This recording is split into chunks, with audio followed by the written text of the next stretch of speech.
itu dok, teman yang kita Steven Johnson itu kayak ya Allah ternyata Gara-gara apa tuh kan? Erythromycin. kayaknya Erythromycin. sampai udah benar-benar ngeluh pas Pas. lihat semua ya ini. Iya, lihat kemarin. Soalnya hampir lama perawatannya, hampir 2 minggu atau 4 minggu ya. Gitu. Itu Steven Johnson syndrome kan lebih berat dari itu ya, TEN. Iya. Toxic epidermal necrolysis gitu. Iya. Kalau belum ketemu ya berarti di buku aja ya. Jadi memang ada kekurangan untuk adik-adik koas yang sekarang ya, karena juga yang di bagian lain juga ya perawatan juga mereka juga hanya terhenti untuk praktek segala macam. Tapi sepanjang menjalani prokes sih insya Allah aman aja ya. Aman, dokter. Iya. Alhamdulillah. Jadi waktu itu kan memang kita masih meraba-raba sebetulnya apakah harus betul-betul tidak kontak. Saya pikir mau jadi di kampus kamu belajar teori oke ya, tapi karena kamu belajar bukan teori lagi, ketemu orang loh, ketemu pasien dan pasien itu datang tidak bilang saya tuh sakitnya gagal ginjal, saya tuh sakitnya gagal jantung, saya tuh malu kan kamu yang harus menemukan jawaban dari kata-kata itu. Dan itu adanya kamu ketemu pasien berkali-kali. Ya. Ada kasus paling ingat nggak waktu Selasa internal? Kasus apa? HIV reaktif. Tadi cerita gimana? Bukan kasusnya dok, tapi Orangnya gimana? Ada yang membuat kesan itu apanya? iya ini sih dok, kan kalau HIV itu di sini tuh cukup tinggi ya dok HIV.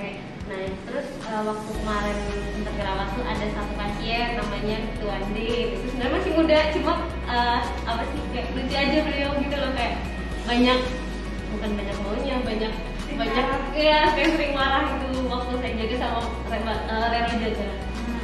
Kamu dimarahin terus gimana? Ini kok marah-marah aja? Udah gimana dokter Alis ngalahin kamu lagi gitu ya? Bisa tahu ngobrol sama pasien deket gitu ya? Bisa kamu pas ujian, pengalaman ujian gimana? Kamu kan harus full tuh. Ada yang menarik kasusnya? Ada sih dok, Gimana? ya kayak ada mahasiswa-mahasiswanya terus kayak lucu aja pas lagi analisis kayak suka gitu dok, marah-marah kayak marah lucu. Marah-marah kalau nggak pakai bahasa Jawa kali ya? Iya. Suatu kesulitan yang berarti bahasa itu dokter. Tapi saya dari luar kan Iya. sering pasiennya mau pakai bahasa Jawa nggak ngerti dok. Iya, kamu harus pakai penerjemah. Tapi kan kamu dari Jawa kan banyak 5 tahun loh. Iya. Harusnya kamu paham ya. Tapi teman saya semuanya pakai bahasa Indonesia dok. Oh gitu. Bahasa nasional. Iya. Ada yang lain lagi? Kalau saya sih pengalaman pertama itu yang ini dokter, pijat jantung buat nyelamatin pasien itu gimana ya, bikin gimana emosional gitu dokter. Kamu Apalagi pernah kalau membantu resusitasi? pernah dokter Hidup nggak? resusitasi, enggak dokter. Kenapa? Akhirnya resusitasi, RJP. Pernah waktu itu pasien di ruang isolasi, waktu lagi stasi interna pasiennya dokter Kenyo. Itu lagi awalnya masih baik-baik saja dokter waktu saya follow up pagi. Terus setengah jam kemudian tiba-tiba sesak. Terus nafasnya turun perlahan-perlahan. Akhirnya kata perawat RJP katanya. Di EKG terlebih dahulu, terus di RJP, terus dia tidak terselamatkan dokter. Dan rasa emosional itu sangat gimana ya dokter, sampai teringat sampai sekarang itu dokter. Kalau dulu kamu pernah ada tes ini nggak, masuk ke ruang jenazah nggak waktu baru masuk ke dokter? Ada. Ingatnya gimana waktu itu? Ospek ya? Saya- Siang apa malam? Pagi. Siang lagi mah nggak ngeri ya. Tapi ada kesurupan itu dok. Iya, ada yang kesurupan. Akhirnya matiin dok, masuk ke ruangan. Bawa center ya? Oh, gitu. Iya bawa center aja. Jangan atas. Ambil salah satu nih. Dia waktu pertama kali masuk dan kayak formalnya itu langsung bikin nangis, keluar terus Iya. nangis. Kayaknya rata-rata nangis. Ininya sebab-sebab Ya, semua. memang pedes sih. Dokter. Yang pertama kali kan ditaruh tikus kan, Iya. Oh, iya. Itu awalnya dok pegang tikus ke titik Mencit. tangan kan. Kayak gimana Di gitu sini ya? bapak mati. Ini dok-doknya Mencit. sengaja ditaruhin dok.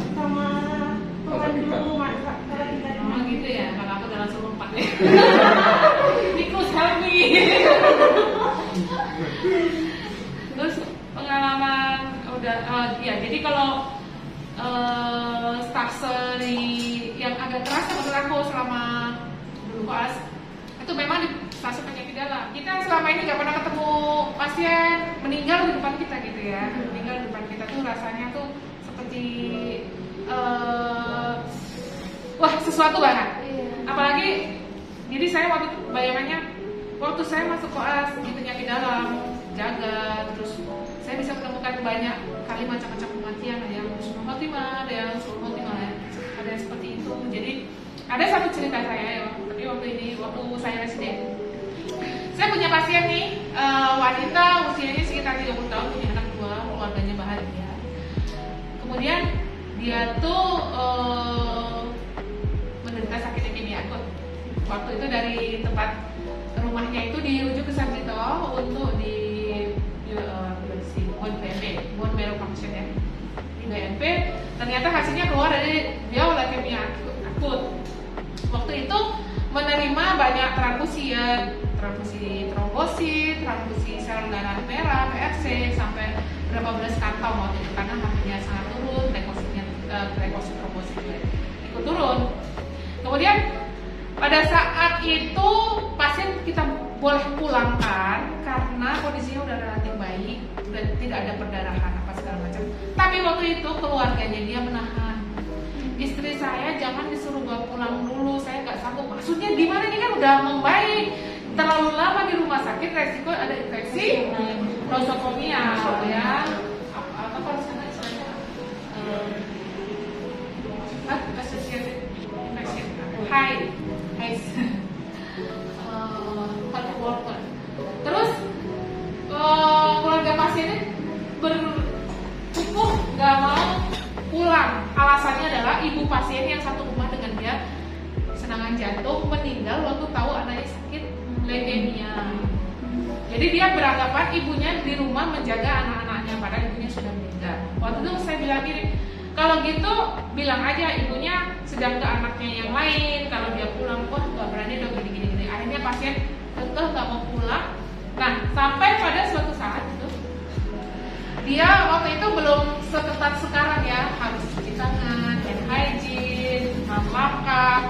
Dulu zaman saya koas belum seperti itu, ilmunya belum berkembang pesat seperti sekarang. Orang-orang bebas untuk menjenguk, padahal dia imunokompromis. Ada orang yang misalnya ini kan dulu kamu masih boleh salaman segala macam ya. Mungkin ada yang flu, kemudian ternyata dia menularkan ISPA. ISPA pada pasien leukemia imunokompromis berubah menjadi pneumonia. ISPA kan lintas infeksinya. Ini turun ke paru-paru bawah. Jadi akhirnya dia pneumonia berat.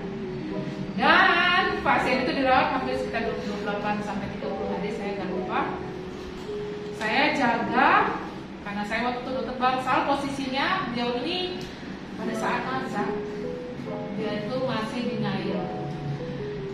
Dok, sesek, suaminya panggil, sesek udah dikasih oksigen, mau dikasih apa lagi? Saya bocor ke semua, dikasih ini, injeksi. Tetap tidak berkurang karena memang perjalanan penyakit pneumonia seperti itu. Dia pada saat dinapasnya di leher, dia tuh bilang gini, kenapa bukan orang yang jahat yang ini? Kenapa bukan koruptor? Kenapa harus aku marah gitu? Terus Magnet meninggal. Jadi saya agak shock waktu itu ya, karena menyaksikan kematiannya seperti ini sih ya, di ending dari kehidupan. Mestinya untuk kita penyakit itu adalah penggugur dosa. Mungkin orang kalau nggak dikasih sakit dosanya nggak kebayar itu. Jadi salah satu pengurang dosanya adalah dengan sakit, caranya satu, menerima dan ikhlas. Ada satu lagi ceritanya hampir mirip nih ya, nggak apa-apa ya cerita ya. Itu ada kasus hampir sama nih, laki-laki umurnya 35 tahun. Kasusnya sama, dia leukemia juga. Dia waktu itu kerja di Saudi sebagai supir driver. Terus pada saat dia lemes, sakit di sana, mondok harus transfusi sama tuannya, dipulangin aja ke Indonesia. Pulang aja ke Indonesia ini, nggak bisa kerja juga kalau lagi leukemia ya, karena dia harus pengobatan. Dan dia pulang ke Indonesia, terus di operasi di rumah sakit Sarjito. Waktu itu dia tanya sama saya, kali dia mondok transfusi 3-4 kali sampai akhirnya meninggal. Dia tanya, dokter saya boleh konsul? Oke, mau tanya apa? Gimana menurut dokter kalau saya bunuh diri? Terus saya bilang, satu, bunuh diri itu dimurkai Allah, karena kita punya tubuh hanya dipinjam ya, bukan kita yang memiliki loh. Karena ini tubuh gue, tangan-tangan gue, mata-mata gue, nggak boleh seperti itu, semua pinjaman. Kalau bunuh diri, satu, sudah jelas masuk neraka. Kedua, orang-orang sekitar rumah juga nanti malu ya. Yang ketiga, kamu tuh udah sakit, bunuh diri buat apa? Atau nanti mati juga, ini udah lama gitu loh. Ada waktu itu dia tanya gini, dokter saya boleh tahu nggak, menurut ilmu dokter, umur saya kira-kira berapa lama? Terus saya tanya dia, kamu mau saya bohong atau kamu mau saya jujur? Kalau jujur artinya agak menyedihkan. Oke, terus dia siap-siap. Besok aja dok ceritanya, saya belum siap. Besok saya cerita lagi, terus dia tanya, saya sudah siap dok menjawabnya. Dokter sampaikan saja yang menurut ilmu dokter. Dari pengalaman saya, kasus ini tidak sampai 3 bulan. Menurut dokter, saya harus bagaimana dengan 3 bulan itu dok? Kamu punya waktu sisa sedikit. Gunakan sebaik mungkin untuk keluargamu, untuk beribadah, memperbanyak kebaikan, bagi-bagi rezeki untuk orang-orang yang mampu, mintakan doa dari mereka untuk kesembuhanmu. Waktumu tidak lama, gunakan ini seindah mungkin untuk dikenang oleh kamu dan keluargamu. Akhirnya dia pulang waktu itu terus mondok lagi, terus dia pondok yang berikut dia bilang sama saya, Dokter Arlin, saya makasih banget. Makasih kenapa? Biasa aja lagi kalau udah ngerawat kan kita memang kewajiban ya. Saya makasih karena dokter udah sampaikan bahwa saya mau mati. Jadi waktu dia bilang itu aku nangis. Jadi dia udah siap kalau udah akan meninggal. Yang saya ambil dari ini cerita ini kan ada 2 ya. Satu husnul khotimah insyaallah, satunya lagi husnul khotimah ya. Karena endingnya itu dia tidak bersyahadat, dia tidak malah marah-marah ke Allah. Itu. Terus apa lagi ya?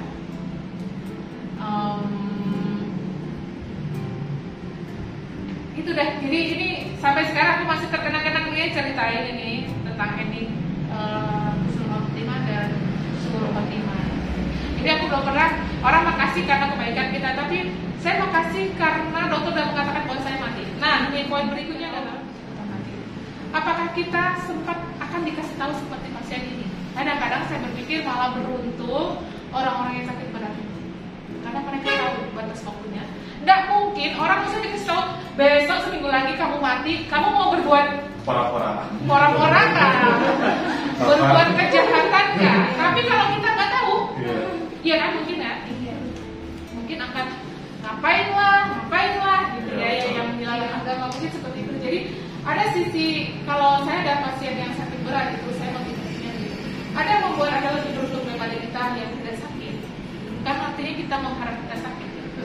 Sedapat mungkin bermanfaat buat orang kalau bisa sehat sampai akhir. Jadi meninggalnya karena memang waktunya mungkin tidak menjalani masa sakit gitu.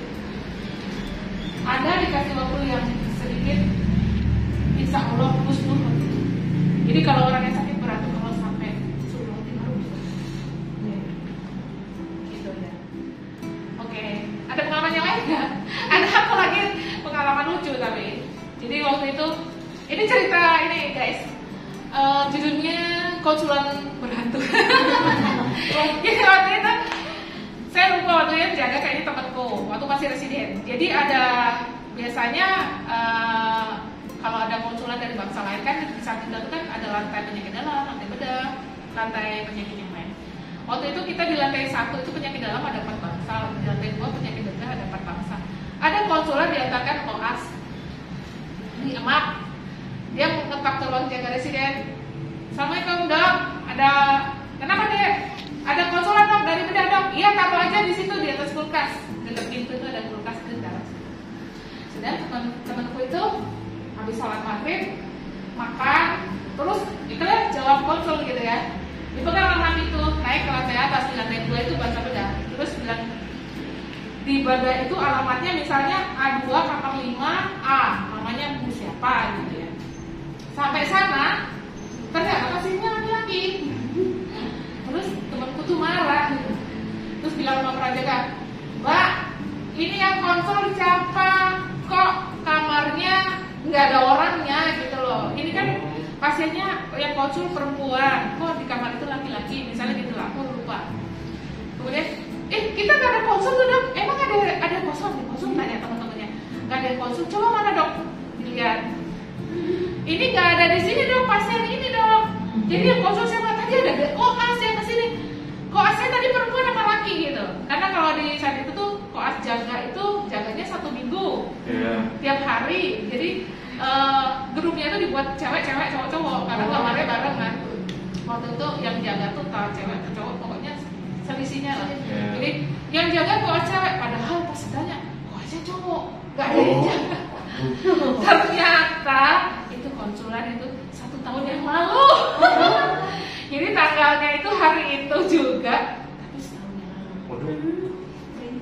Itu sampai sekarang masih misteri guys. Ada konsulan berhantu. Ternyata waktu itu sama perawat dicari sebabnya. Ternyata waktu itu pasiennya plus. Yang di konsul itu kertasnya masih ada dan belum terjawab. Gak tahu tuh yang nganterin konsulan itu siapa. Sudah pasien-pasien guys. Kita selalu ada bumbu-bumbu cerita ya, ada horor ya. Ada horor yang lain nggak? Nggak usah lah. Terus nanti kan?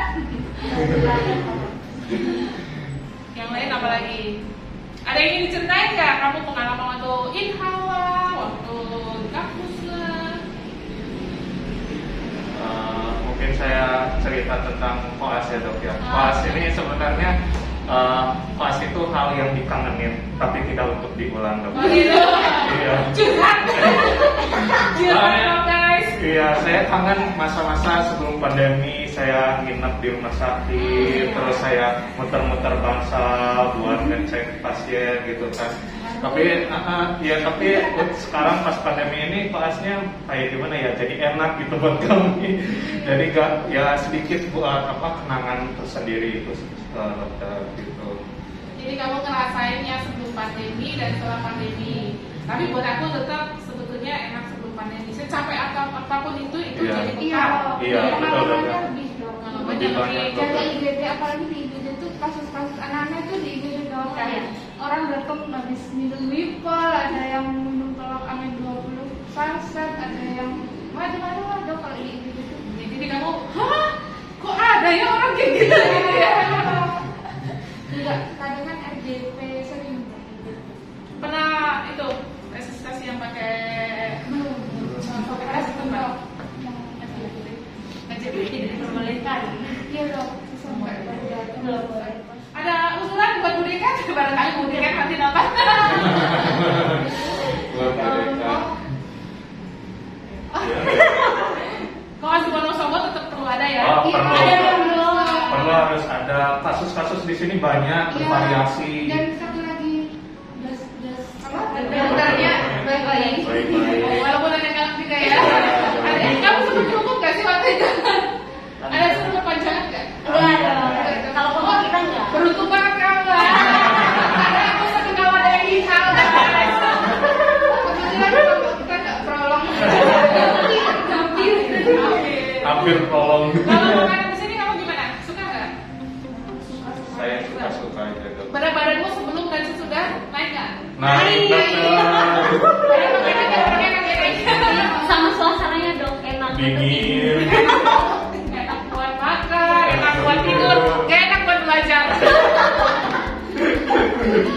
padahal dulu sempat nangis dapat di sini. Jauh kali langsung kan ambil undian dok. Itu nggak boleh. Iya, kemarin pokoknya ada ternyata di ini dipaksa. Iya. Boleh. Dan sebelumnya itu boleh milih. Iya. Sebelum padahal banyak teman-teman yang mau udah akses itu mau jadi tukeran di sini, cuma dari proses itu membuat aturan baru tidak boleh tukeran. Jadi jalani Ya, Ternyata betah di sini dok. Betah ya? Betah. Enak sebenarnya. Kalau kamu balik ke Jogja, aku aja ya. Aku ke Jogja itu, aduh, panas. Iya, Udah makasih cuma pulang ke Wonosobo. Mandi airnya seger banget kan? Iya. Oke, gitu aja. Ada lagi? Kesan-kesannya?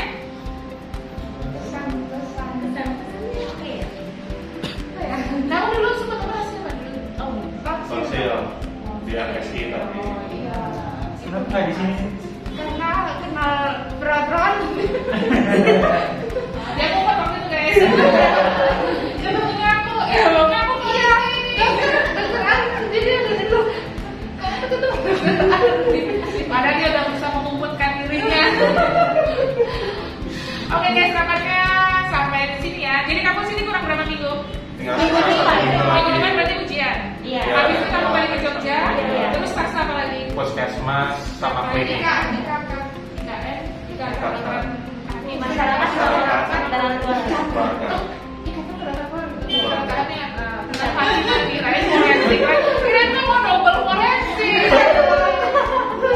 Itu di Sarjito kan?